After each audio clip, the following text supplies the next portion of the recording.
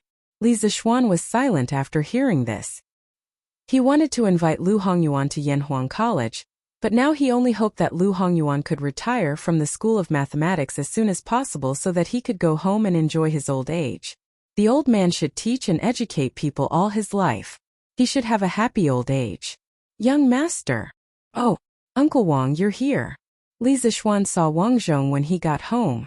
He quickly walked over and greeted him with a smile. They sat down. Wang Zhong knew that Li Zixuan didn't like to beat around the bush, so he said directly, "Young master, you asked me to buy grain and build a granary. With the help of the college's engineering team, the granary has been mostly repaired.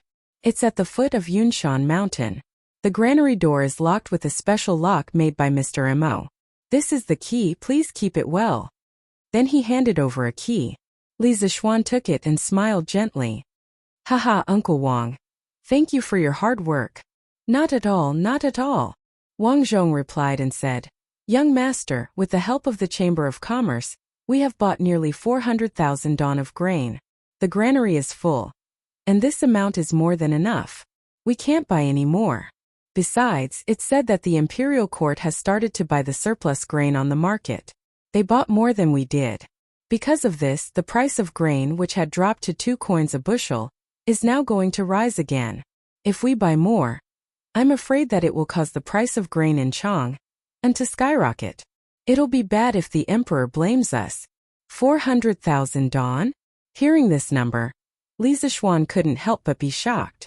It was true that he had asked Wang Zhong to buy a large amount of food, but he didn't expect Wang Zhong to be able to buy so much food.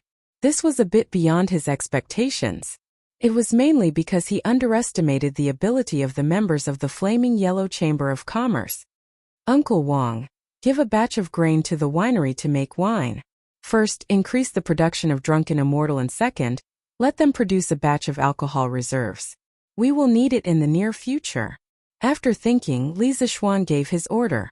Logically speaking, 400,000 dan of grain was truly too much. Even if the Great Tang had been caught off guard by the plague of locusts, this amount of grain would have been enough to last 100,000 people for several months. Moreover, the Great Tang had long since made preparations.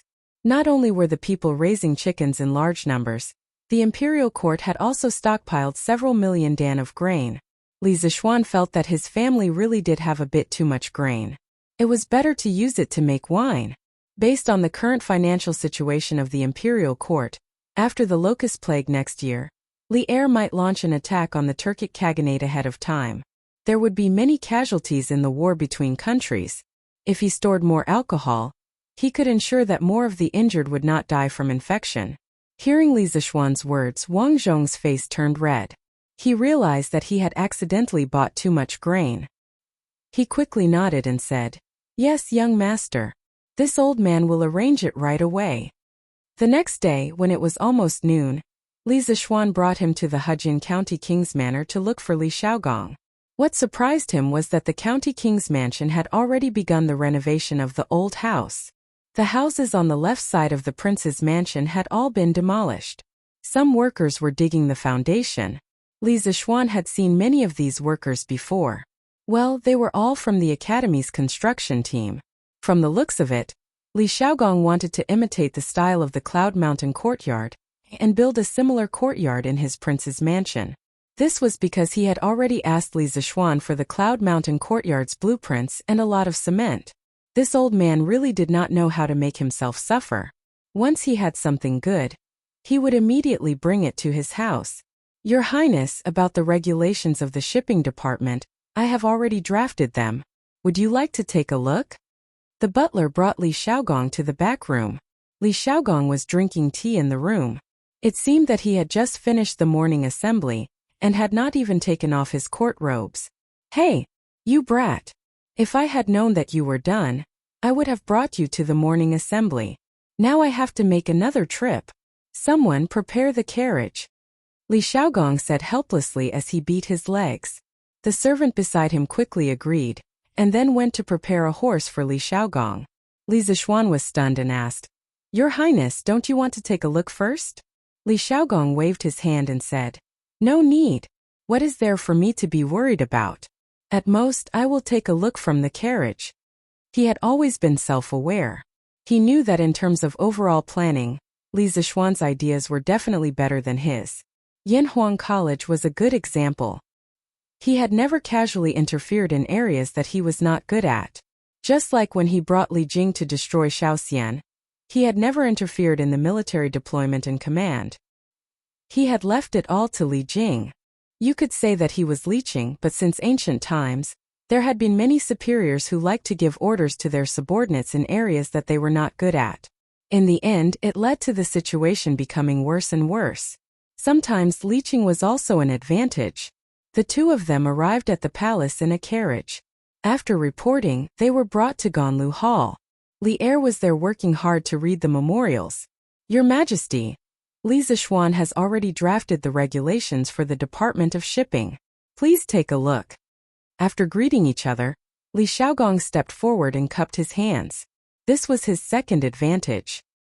He had never fought with his subordinates for credit, unlike some leaders in modern times. They were clearly not the ones who did it, but they insisted on putting gold on their faces. "Oh, so fast? Zhao Song, quickly present it." Li Er's expression lit up as he hurriedly said. Zhao Song took the thick stack of documents from Li Xiaogong and handed it to Li Er. Li Er opened it and saw that it was organized and structured. It looked very comfortable. He could not help but secretly praise Li Zixuan. Once he was serious about something, there was nothing to say. Putting away these complicated thoughts, Li Er calmed down and began to study seriously. As the ruler of a country, he could not think of things as simply as Li Xiaogong. He had to think of a comprehensive plan. After about half an hour, Li Zixuan's legs were a little sore from standing. Li Er finally raised his head and said, "Not bad, not bad. This regulation is well written. Especially this Department of Inspection, it is very necessary. But why are there curved plows and cement in the list of prohibited goods?" Li Zixuan stepped forward and explained, "Your Majesty, what I am thinking is that in the future, all the advanced farming tools and tools of Tang Empire must be prohibited from being exported to the outside world. We must sell flashy things like colored glass and divine mirror. Only in this way can Tang Empire always remain advanced and strong. Otherwise, once the technology is leaked, we may nurture an opponent that can threaten us." Chapter 904. Li Zixuan was instilling the concept of technology protection into Li Er. There was no other way around it. The ancient people were deeply influenced by Confucianism and were extremely generous to the people of other countries. They couldn't wait to share the best things in their country with others. This could be seen from the generous gifts that neighboring countries gave to the great Tang dynasty. More importantly, with the development of Yanhuang College in the future, there would be more and more academic results. Academic results could be transformed into advanced industrial technology. At that time, there would be an endless stream of high-tech products that involved agriculture, the military, and daily life. If these products were to fall into the hands of other countries, not only would there be the risk of imitation, there would also be technology leakage. In Li Zixuan's view, it wasn't that all industrial products were prohibited from being sold. It was those low-tech and easily imitated industrial products that had to be banned. For example, the moment things like the curved plow and compass were leaked, it wouldn't take long for them to be imitated. By the time Great Tang developed a more technologically advanced replacement, they could sell the products that were previously eliminated to maintain their leading position. For example, they could create a tractor in the future to replace the curved plow and sell the surplus curved plow in the country. If there was a better replacement in the future, they could also sell the tractor because it wouldn't be easy for others to imitate it. What kind of person was Li Zixuan? He instantly understood what Li Zixuan meant. After pondering for a moment, he said, "What you said makes sense. We can sell ordinary products, but we can't sell anything that harms the interests of Great Tang. This constitution isn't bad. We'll follow the constitution of the Bureau of Shipping." After which, he looked at Li Xiaogong and instructed, "Xiaogong, you should quickly establish the Bureau of Shipping. You can choose the officials from the hundreds of officials in the imperial court. After that, you will bring them south to Lingnan and set up the Bureau of Shipping in Guangzhou. You will set up branch offices in Chongzhou, Chaozhou, Quanzhou, and Fuzhou. You will open these 5 ports to the public. In the future, the goods traded by the various countries in Nanyang will have to pass through these 5 ports. Otherwise, it will be considered smuggling. All smugglers, regardless of their identity, will be severely punished. When the time comes, the local officials will cooperate with you. Furthermore, I will instruct Fengong and Tandian to not cause you any trouble. In the 2nd month of the 1st year of Zhengguan, Li Er issued an imperial decree that the country was divided into 10 provinces and counties, namely Guanyi Dao, Hunan Dao, Hudong Dao, Hebei Dao, Shannan Dao, Longyu Dao, Huainan Dao, Zhongnan Dao, Jiannan Dao, and Lingnan Dao. The counties were abolished and replaced with provinces. Guangdong was part of the Lingnan circuit. Li Shaogong cupped his fists and said solemnly, "This subject obeys the decree." Li Erzwang seemed to be a little worried and said, "Lingnan is not like other places. The situation is extremely complicated. I allow you to bring 3,000 elites. In an emergency, you have the right to act first and report later. You must ensure the normal operation of the Department of Shipping. At the same time, you must maintain the stability of Lingnan." The last sentence had a deeper meaning. Li Shaogong and Li Zishuan both narrowed their eyes at the same time. They secretly thought that even though Fengong had sent his son to Chong, and as a hostage, Li Er still did not let down his guard against Lingnan. "Yes, Your Majesty. Don't worry, Your Majesty. As long as this subject is in Lingnan, the Department of Shipping will definitely operate as usual. Lingnan will definitely not fall into chaos." Li Shaogong cupped his fists and said solemnly, "I believe you. All right, you can go back to your work." Li Erzwang nodded and waved his hand. Only then did the two of them take their leave. "Your Highness, what kind of person is Fengong?" Leaving the palace, Li Zishuan asked Li Shaogong as they sat on the "Don't Touch Me" of the royal prince's mansion. Li Shaogong frowned and thought for a while before answering, "Fengong. He is a capable and ambitious person." Without waiting for Li Zishuan to ask, Li Shaogong continued, "In the previous dynasty, Fengong started as a small county magistrate and went all the way to the right Wuwei Grand General. Although he had the support of his ancestors, his ability to lead troops and fight wars was unquestionable. After the previous dynasty was destroyed, Fengong led the army back to Lingnan. In just a few years, he unified hundreds of tribes and occupied thousands of li. His ability is naturally evident. Then why does Your Highness say that he is an ambitious person?" Li Zishuan asked. Hearing this, Li Shaogong's face turned cold. He said, "In the 1st year of Wuda, the Tang Empire was founded. Emperor Gaozu and the current His Majesty conquered the east and the west, gradually purging the rebellious forces in the Tang Empire. Of course, there were also many forces that chose to submit to the Tang Empire. But Fengong did not. It was not until the 5th year of Wuda that the Tang Empire and the Eastern Turks fought a war. The Turks retreated and the situation in the Tang Empire became clear. Only then did Fengong offer up his territory and submit to the imperial court. If he is not ambitious, then what is?" In 617 AD, Li Yuan raised his army in Taiyuan. Like many other warlords, he chose to ally with the Turks. A year later, Li Yuan ascended the throne in Chang and founded the country as Tang. The Tang Empire regime quickly stood out among the warlords. Their conflict with the Turks deepened day by day, and they began to turn from allies to enemies. In the 5th year of Wuda, a famine broke out in the Turks. At that time, Li Yuan wanted to free himself to deal with his most powerful opponent, Lu Haida. So he took the initiative to send large amounts of gold, silver and treasures to Sheli Khan, requesting peace. Sheli Khan was in a difficult situation because of the famine, but he was happy to push the boat along with the current. The two countries promised to marry and mend their relationship. Li Yuan took advantage of the temporary peace with the Turks to launch an all-out attack on his opponent, Lu Haida. On the 26th day of the 3rd month, Li Shimin defeated Lu Haida. Lu Haida's 20,000 elite troops were almost wiped out. He only took 200 or so people to escape and seek refuge with the Turks. Sheli Khan seemed to have woken up from a dream. He tore apart the peace treaty with the Tang Empire and sent out tens of thousands of troops. Together with the exiled Lu Haida, he launched an attack on the Tang Empire. Li Yuan urgently ordered Crown Prince Li Jianqing to go out of Zhuozhou.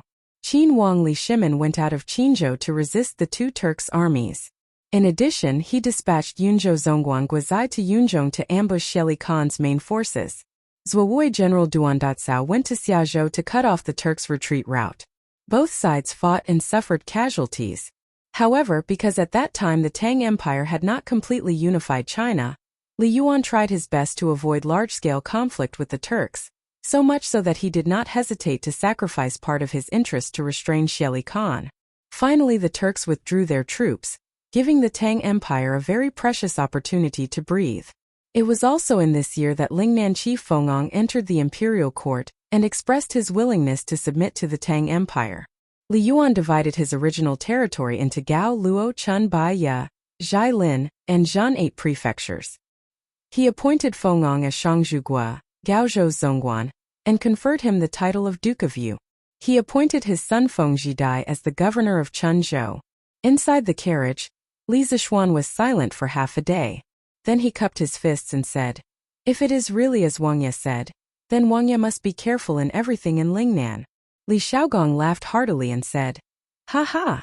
Don't worry, he Fengong won't dare to touch this prince. If he does, then the imperial court will have a reason to send troops to Lingnan." At the end of his words, a cold light appeared in his eyes. Ooh! Chapter 905. Li Zishuan would not be able to help with this.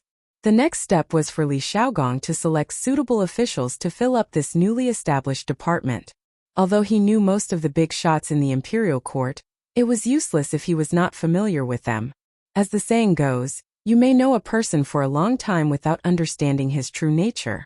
This kind of thing had to be left to Li Xiaogong, the old fox in the imperial court. He still had a lot of things to do. On the FIFA side, Ma Zhou was also very efficient. Now the team of the FIFA headquarters had been set up. More than 30 young scholars had just joined and were learning the football management regulations, written by Li Zishuan under Ma Zhou's organization. They would be assessed in a week. Li Zishuan planned to wait until this group of people had finished their training before selecting some of them to set up local FIFA branches. The Great Tang had 10 DAS, and he was only planning to set up a FIFA branch in each one, not every province. After all, the Great Tang had more than 300 provinces. How could he find so many people? In addition, because of Li Zishuan's wonderful engineering enlightenment class, Yanhuang College had become famous. Every weekend, students from other places would come to visit. Li Zishuan did not refuse any of them. The two places that most students visited were Guanghua Building and the sports field. There was a huge globe downstairs in Guanghua Building. On it, the location of each province and county of the Tang Empire was marked in detail. The other countries were not marked in detail, but from this globe, it could be seen that the Tang Empire's territory was very small compared to the whole world. This surprised many people. Before Li Zishuan, everyone thought that the Tang Empire was the center of the world. But the reality was not like that. Of course, there were people who doubted the authenticity of the globe. But when there were doubts, there would be Yanhuang College students next to them who would take out the college's geography textbook and debate with them. After a period of time, many people accepted Li Zishuan's Earth theory. The sports department of the academy already had a batch of soccer balls for the academy students to rent for free. Therefore, there were several soccer teams formed by the students in the academy. However, there was only one field, and Li Tai and the other rich second generations could not occupy it every day. In the end, the soccer teams discussed with each other and decided that they could use whatever field they wanted on weekdays, but on weekends they had to take turns. Therefore, there were football matches on the sports field every weekend. Most of the students who came to visit Yanhuang College liked to come here to watch the fun. Correspondingly, more and more people began to feel the charm of football. Most of these people wanted to buy a football when they went back, but when they saw the high price and the long line outside the Strange Interest Pavilion every day, they dismissed the idea. Since I can't afford it, I'll rent it. Although it costs 100 copper coins to rent a soccer ball for a day, it was still acceptable for several people to share the cost of a dozen copper coins. Therefore, the football rental business of the Football Association became popular. The more than 300 soccer balls in the warehouse could be rented out every day, and they could earn dozens of copper coins in a day. Although this was a small amount of money to Li Zishuan, this small amount of money was more than the monthly profit of some restaurants and shops. It really made many people envious. Phew! The matters of the Academy, the Department of Municipal Imports, and the Football Association have finally come to an end. I can finally do my own things. Li Zishuan sighed inside as he walked on the path of Yunshan. During this period, he was very busy for Yanhuang College, the Department of Municipal Imports, and the Football Association of Tang Empire. Now that these three departments were on the right track, he could free up his hands to do some interesting things. For example, supplying electricity to the Yunshan villa. This was something he had wanted to do for a long time. He was tired of the dim candlelight. He wanted to bring light to the dark night of the world. He digressed. He just wanted to use a light bulb in his house. It was such a simple request, but there were many difficulties in it. However, Li Zishuan was not afraid of difficulties. After all, now that he had rubber, he could use rubber-coated copper wire as an electric wire. It was more stable than the previous enameled wire. In this way, the medium and long-distance power transmission was guaranteed. Moreover, there was a small waterfall at the top of the west side of Yunshan Mountain. When the time came, he could put a hydroelectric generator under the waterfall and connect a wire back. Then, he could find a way to make a light bulb. Wouldn't he be able to achieve electric lighting? Although he did not have the metal tungsten needed to make the filament of the electric lamp, who said that only tungsten could be used to make the filament? Other conductive materials could be used to make it, but the lifespan was shorter. Li Zishuan couldn't help but feel excited at the thought of having the opportunity to use the electric lamp in Tang Empire. When this guy returned home, he went straight to his study and ignored the outside world. He was only focused on electricity research. Your Majesty, bad news, bad news. Night fell Ganlu Palace. A young eunuch suddenly ran in a panic, and said as he ran. Zhao Song, who was standing not far away from Li Er, glared at the young eunuch. He thought to himself that this guy really didn't know how to speak. What did he mean by Your Majesty, bad news? Wasn't he cursing Li Er? Why are you in such a panic? Tell me quickly. Li Er didn't think much of it. He only frowned slightly and asked. The young eunuch hurriedly said, Your Majesty, His Highness King of Wei. His Highness King of Wei is seriously ill and can't get up. What? Qing Ke is ill? Li Er stared and suddenly stood up. He shouted at the young eunuch. Why is Qing Ke ill? Wasn't he fine in the morning? Why is he suddenly so ill and can't get up? Imperial physician? Where's the imperial physician? Why aren't you calling for the imperial physician? The young eunuch said with a sobbing tone, Your Majesty, we have already called for the imperial physician, but the imperial physician said, Clang! At this moment, the sound of a porcelain plate falling to the ground came from the entrance of the palace. Li Er, who was upset, thought that some servant had accidentally broken the flower pot or something. He wanted to reprimand, but when he looked up, he was stunned and swallowed the words that were about to come out of his mouth. Li Er quickly walked down and greeted the person at the entrance of the palace. He said, Maid Guanyin. What's wrong with Qing Ke? Tell me what's wrong with Qing Quebec. The person who came was Empress Zhangsun. Seeing that it was already late at night, she wanted to send some refreshments to Li Er. But who would have thought that just as she arrived, she would hear such shocking news? Her entire face instantly turned ghastly pale. At this moment she couldn't care about being rude. As if she didn't see Li Er, she rushed to the young eunuch and asked with a hoarse voice, Yes, horse. As a mother, there was no news more shocking than this. Chapter 906. This afternoon Prince Wei, young Master Zhangsun, and young Master Chang were playing football on the lawn outside Plum Village. After returning from the game, Prince Wei started vomiting and having diarrhea right after dinner. At first, the official of the Prince Wei's residence thought that the food was not clean, so he severely punished the steward of the kitchen. The medical officer of the Prince Wei's residence thought that Prince Wei had eaten something bad, so they prescribed a prescription to stop diarrhea. After Prince Wei took it, not only did His Highness's illness not get better, but it became even worse. Now, Prince Wei is about to vomit his bile and poop his intestines out. Li Er and his wife were worried about their son. Ignoring the fact that it was already late, the two of them left the palace. On the way to the Prince Wei's residence, the eunuch who came to report first had the chance to explain the details to Li Er. Li Er's face darkened as he asked, "What did the imperial physician say?" The young eunuch replied, "Replying to your majesty, in a moment of desperation, the Wei Wangfu's official hurriedly went to invite old imperial physician Qin and old imperial physician Wang. However, after the two imperial physicians took His Highness's pulse, they said that His Highness the Prince of Wei is." Empress Zhongsun asked anxiously, "What illness is my son suffering from? Tell me quickly." The eunuch trembled as he said, "Your Majesty, the two imperial physicians said that Prince Wei is suffering from cholera." Cholera. Even though Li Er and Empress Zhongsun were mentally prepared, they were still shocked when they heard these two words. After the shock, Empress Zhongsun's face instantly turned pale. This was because those who contracted this illness were basically half a step into the gates of hell. Bastard! Qin Ke was originally fine. Why would she suddenly have cholera? Investigate. Zhao Song. Bring people to investigate properly. Let's see if there is someone who is so daring as to poison my son. Focus on the food and water sources that Qin Ke has been eating recently. Although Li Er's heart was also very uncomfortable, he was still a man, so his expression was still considered calm. However, as an emperor, it was inevitable that he would have some persecution paranoia. He felt that there were always unruly people who wanted to harm his son. Therefore, he ordered with a gloomy face and a cold voice, "Yes, sir."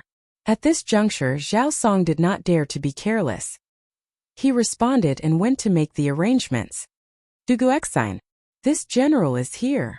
Immediately send someone to invite all the imperial physicians in the Imperial Physician Bureau, regardless of whether they are asleep or not, to the Prince of Wei's mansion. As you command. Also, send someone to the Taibai mountain area and see if they can find Dr. Sun." After Li Er made some arrangements, he was still worried. He placed his hopes on Sun Simiao again. However, this old man was traveling the world with his disciple to save the living beings of the world. His whereabouts were erratic, so how could it be so easy to find him? Dugu Xian understood this as well. He pursed his lips and hesitated for a moment before cupping his fists and replying, "This general obeys." Li Tai had contracted such a life-threatening illness. Now that things had reached this point as his subjects, they could only do their best and leave the rest to fate. They only hoped that they would not be implicated when the time came. "Greetings, Your Majesty." "Greetings, Your Majesty." A quarter of an hour later, Li Er and Empress Zhongsun finally arrived at the Wei Prince's mansion. Ignoring the servant's salutes, Li Er directly asked with a sullen face, "Where is Qin Ke? Bring me there." "Your Majesty, His Highness Prince Wei is in the backyard." Sigh, Your Majesty, you and Her Majesty are of great value. You can't just go there like this." Officer Wu of the Wei Prince's mansion was halfway through his words when he saw that Li Er and Empress Zhongsun were about to enter. He quickly stopped them. "Bastard! Get out of my way." Li Er was furious. Although cholera was contagious, it was only transmitted through food and water. Officer Wu was making a big fuss over nothing. Besides, even if there was a risk of him being infected, he had to go there at this time. The young man inside was his son. Therefore, at this moment, he did not care about the harmony between the monarch and his subjects. He directly pushed Officer Wu far away with one hand, and then quickly walked to the backyard with Empress Zhongsun. A large group of people behind hurriedly followed behind. When they arrived at the backyard, they saw that a side room was brightly lit. Without needing to ask, Li Er directly walked to that room. As soon as he got close to that room, he smelled a disgusting stench that almost suffocated him to death. But at this moment, his son was still on the verge of death. How could he have the time to complain about the stench? Empress Zhongsun did not even frown as the husband and wife pushed the door and entered just like that. Since the two of them were already like this, how could the large group of people behind dare to complain about the stench and not enter? Therefore, one by one, they resisted the urge to vomit and all went in. "Chinke, how are you?" The first thing she saw was Li Tai lying on the bed with a pale face. Beside the bed was a wooden basin and a toilet bowl. The stench in the room came from these two things. Empress Zhongsun saw that her son was weak and on the verge of death. She staggered 2 steps and walked over. She touched Li Tai's cheek and said sorrowfully, Hearing Empress Zhongxuan's voice, Li Tai opened his eyes with difficulty and said weakly, Imperial Mother is here. You go out quickly. It stinks here. I'll be fine after resting for 2 days. Don't worry. Hearing him say that, Empress Zhongxun, a strong woman of a generation, also felt grief from the bottom of her heart. She could no longer hold back the tears in her eyes and immediately burst out. Silly child, Imperial Mother is not afraid of the stench. Qingke, quickly tell Imperial Mother, how are you feeling now? Li Tai forced a smile on his face, but it was a smile that was uglier than crying. Your son is fine. Mother Empress, you should leave quickly. Quickly bring the wooden basin over. Seeing this, Elder Wu hurriedly roared at the maidservants beside the bed. The maidservants hurriedly picked up the wooden basin and brought it to Li Tai's side. Li Tai hugged the wooden basin and began vomiting with heart-wrenching pain. However, Empress Zhongxun could clearly see that Li Tai was vomiting no food at all, only yellow water. He must have already vomited everything in his stomach earlier. Seeing this scene, Empress Zhongxun couldn't help but be heartbroken. Li Er also saw it, and his face was now darker than the bottom of a pot. He said gloomily, Duguxen, where are the imperial physicians? Why aren't the imperial physicians here yet? Send someone to invite them again. Those who don't come, prepare to be sent to the borders. Duguxen had no choice but to quickly cup his fists and say, Yes, Your Majesty. Coincidentally at this moment, a group of soldiers entered the backyard. It was the Imperial Guards under Dugu Xian's command. Among the Imperial Guards, there were many people mixed in, and all of them were disheveled. They must have been caught directly from their beds. Your Majesty, all the Imperial physicians from the Imperial Physician Bureau have been brought here. A deputy general jogged over and cupped his fists. Li Er nodded and walked around the general. He walked to the front of the Imperial physicians and said sternly, Qingke is sick. You all go in immediately for a consultation. Those who can cure Qingke's illness will be heavily rewarded. If none of you can cure her,